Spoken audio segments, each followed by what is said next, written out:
Hi guys, it's Pete from MyJewelryBench.com, and today we're going to change the balance staff on this beautiful Swiss watch. It has a broken balance staff apparently from a drop, so today that's our goal. Hope you enjoy this video. If you do, give it a thumbs up and hit the like button. Thank you.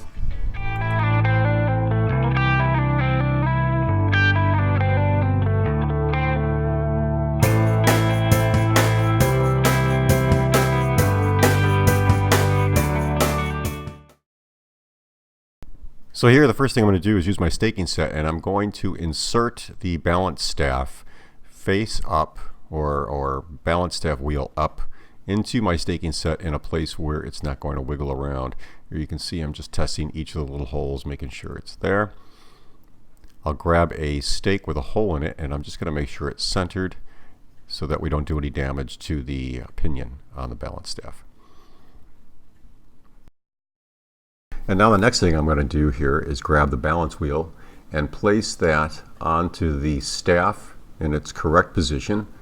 And I'm going to use that same punch tool for my stake set and tap down using my brass hammer just ever so slightly. Get that tapped and pressed onto the balance staff. Now you can see I'm having a little problem focusing. I apologize for that. And we're just going to tap, tap, tap until it's seated correctly, and you're going to hear a difference when you're gently tapping, and you'll know it's seated correctly.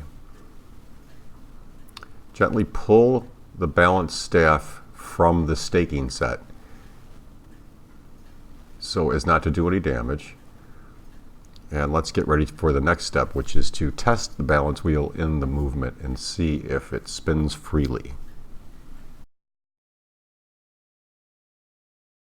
Okay, so here you can tell I'm just placing the balance wheel into the correct jewel, and I'm going to put the balance cock on top of the balance wheel, but I'm not going to screw it down. I'm just going to place it over the balance wheel and onto the frame of the watch movement.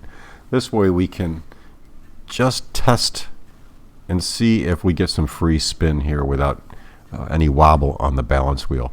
This will also tell me a little bit of whether or not I'm out of alignment with the balance wheel, and here you can see, if it ever focuses, you can see that we're correctly aligned. There's no wobble in the balance wheel, and it spins perfectly.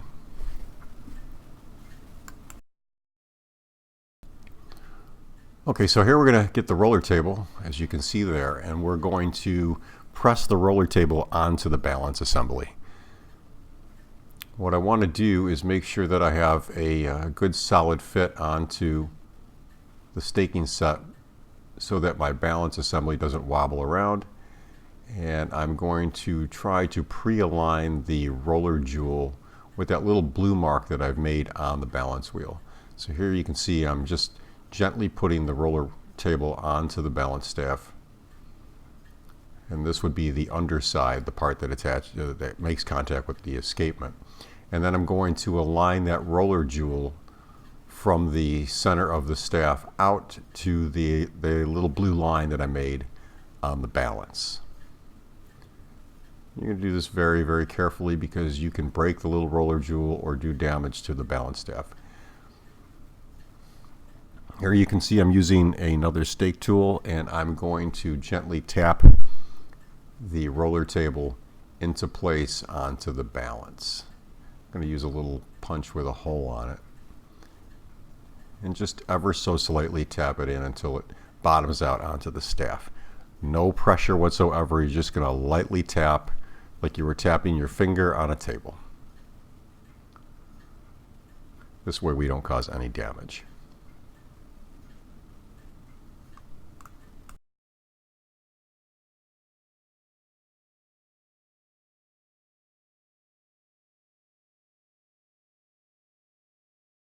The next step would be to take the balance cock, put it back in the watch. Now I'm going to grab the balance wheel, and I'm actually going to align it to see where I'm going to be with the position of both the roller jewel and the pin on the end of the hairspring. So here I've seated it back in. I've got a little mark on the balance wheel. You can hardly see it here, but I'm going to push this hairspring into position, and I'm going to set it at about the 8:30 position on the balance staff here. So that pin that I'm holding with my tweezers should be at about the 8:30, almost 9 o'clock position with the little hole that is on the balance wheel. I'm using a bottom punch here and also a punch with a hole in it from the top to just push with my fingers the hairspring collet onto the balance staff. Again, we're going to use no pressure. We're just going to push it in place. These are made to just push right onto place and fit fine. So that way we don't do any damage to the balance staff and balance wheel. Once that's done, we'll start the next part of the assembly.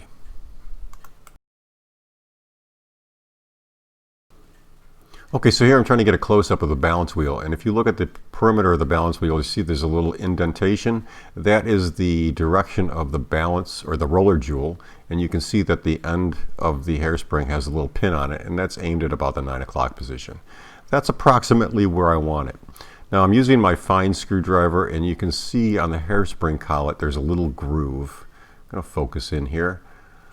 And that little groove on the collet, the little brass part that surrounds the balance staff, if I take a screwdriver and insert it into that groove, don't push it in, just insert it in there. I can turn this clockwise or counterclockwise and realign the roller jewel with the hairspring pin.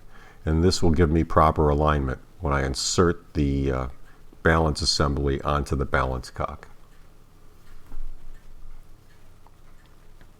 So again here you can see I'm just going to insert the tip of the screwdriver and I'm going to gently turn it a little bit counterclockwise, and if you notice it's turning the pin just a little bit more towards that 8:30 position that I was looking for.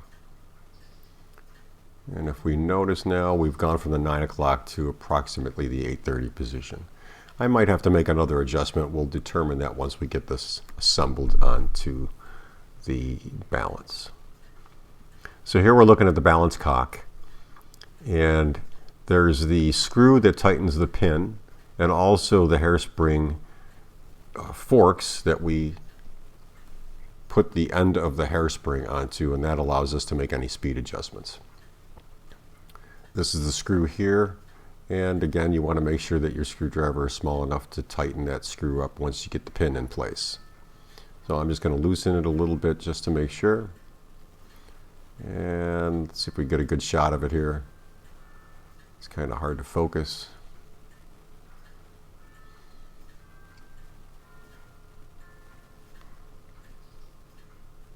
And there's the hairspring fork.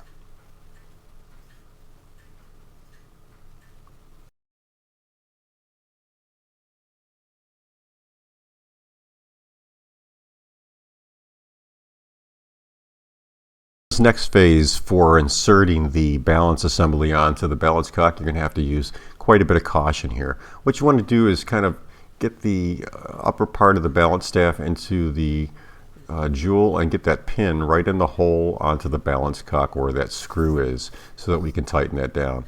Now you might have to do this a couple of times just to make sure that you get it in place. Don't worry about it. Take your time. Work under magnification, because the more you can see it, the easier it'll be to get it done, and the less damage that you'll cause.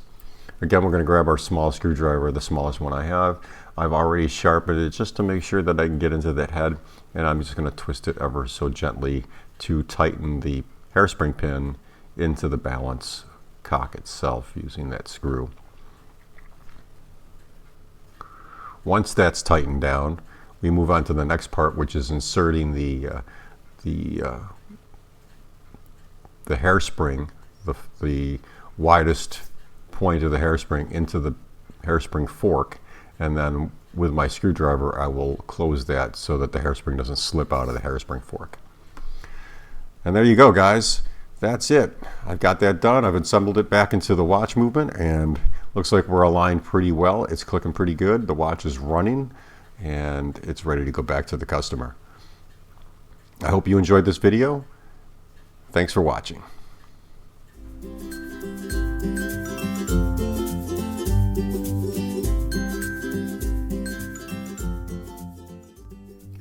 Thanks guys for taking the time to watch some of my videos. I really appreciate it. If you like these videos and you find them helpful, please give me a thumbs up. And if you want to see new stuff that I put out, usually on a weekly basis, hit the subscribe button and you can get notified by clicking on that little bell.